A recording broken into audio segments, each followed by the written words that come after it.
اعوذ باللہ من الشیطان الرجیم بسم اللہ الرحمن الرحیم۔ السلام علیکم میرے عزیز بچوں۔ جماعت 8ویں مضمون اردو، جو آج کا عنوان ہے وہ ہے استاد کا احترام کے مشقی سوالات۔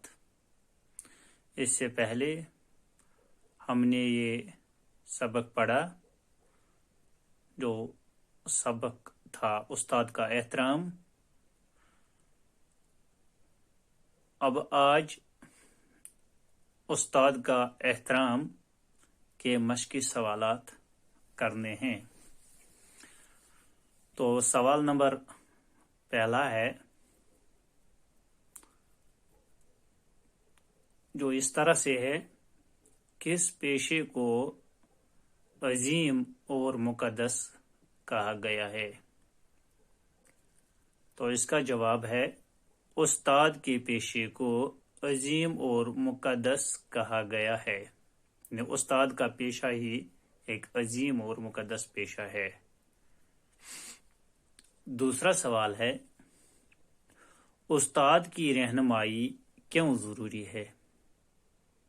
یعنی استاد جو رہنمائی کرتا ہے، گائیڈ کرتا ہے، کیوں ضروری ہے؟ اس کا جواب ہے استاد کی رہنمائی اس لیے ضروری ہے کیونکہ استاد ہی انسان کو بے خبری کے عالم سے نکال کر جان پہچان کی دنیا میں لاتا ہے۔ یعنی استاد کی رہنمائی اس لیے ضروری ہے کیونکہ ہر کوئی انسان جو بے خبری کے عالم میں پڑا رہتا ہے، اس کو اس بے خبری کے عالم سے نکالتا ہے اور جان پہچان کی دنیا میں سے لا کر کھڑا کرتا ہے۔ استاد کی رہنمائی سے ہی انسان دینی اور دنیاوی علم حاصل کر سکتا ہے۔ یعنی استاد کی رہنمائی سے ہی انسان دنیائی اور دینی تعلیم حاصل کر سکتا ہے۔ یعنی دونوں قسم کے علوم، دینی اور دنیائی، حاصل کر سکتا ہے۔ تو سوال نمبر تیسرا ہے، استاد کو سمجھنے کے لیے شاگرد کو کیا کرنا چاہیے؟ یعنی شاگرد پر کیا حق بنتا ہے کہ استاد کو کس طرح سے سمجھے؟ یعنی اس کو سمجھنے کے لیے شاگرد کو کیا کرنا چاہیے؟ تو اس کا جواب ہے استاد کو سمجھنے کے لیے ضروری ہے کہ استاد کی بتائی ہوئی باتوں کو غور سے سنے۔ جو استاد کہتا ہے، جو استاد اسے کرنے کو کہتا ہے، اس کو وہ غور سے سنے۔ یعنی جو استاد ایک شاگرد کو کہے، جو باتیں وہ بتائیں، اس کو غور سے سنے، اور اس کے بعد کیا کرنا ہے؟ اور دل سے استاد کی عزت اور احترام کرے، اور اس کے بعد اپنے استاد کا دل سے عزت اور احترام کرنا چاہیے۔ سوال نمبر چوتھا ہے، نوشیروان نے بیٹے کے منہ پر چپت کیوں لگائی؟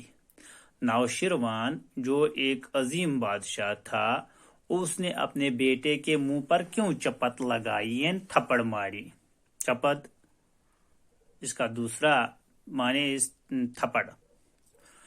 تو جواب اس طرح ہے، نوشیروان نے دیکھا کہ استاد نماز کے لیے وضو بنا رہا تھا۔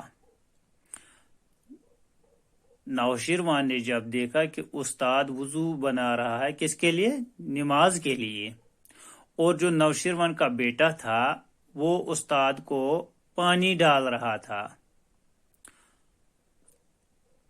اور بیٹا پانی ڈال رہا ہے، تو اس سے غصہ آیا۔ کس کو غصہ آیا؟ نوشیروان کو، کہ استاد کے پاؤں دھونے کا کام تو اس کے بیٹے کا حق تھا۔ یعنی نوشیروان کے بیٹے کا حق بنتا تھا کہ استاد کا پاؤں دھوئے، استاد کے پاؤں دھوئے۔ لیکن جب اس نے دیکھا کہ استاد خود پاؤں دھو رہا تھا تو اس کا بیٹا پانی ڈال رہا تھا، تو نوشیروان کو غصہ آیا۔ اس لیے اس نے اپنے بیٹے کے منہ پر چپت لگائی۔ اس لیے نوشیروان نے اپنے بیٹے کے منہ پر ایک زوردار تھپڑ لگائی، چپت لگائی۔ تو آخری سوال ہے، سکندر اعظم نے استاد سے کیا کہا؟ سکندر اعظم بھی ایک بادشاہ تھا، اس نے استاد سے کیا کہا؟ اپنے استاد سے کیا کہا؟ سکندر اعظم جب بہت سی فتوحات کے بعد وطن واپس لوٹا تو استاد اپنے صحن میں ڈوب تاب رہا تھا۔ جو ہی سکندر اعظم اپنے استاد ارسطو کے پاس پہنچا تو دیکھو کیا کہا اس نے۔ سکندر اعظم نے استاد سے یہ کہا کہ مانگیے استاد محترم، کیا مانگتے ہو؟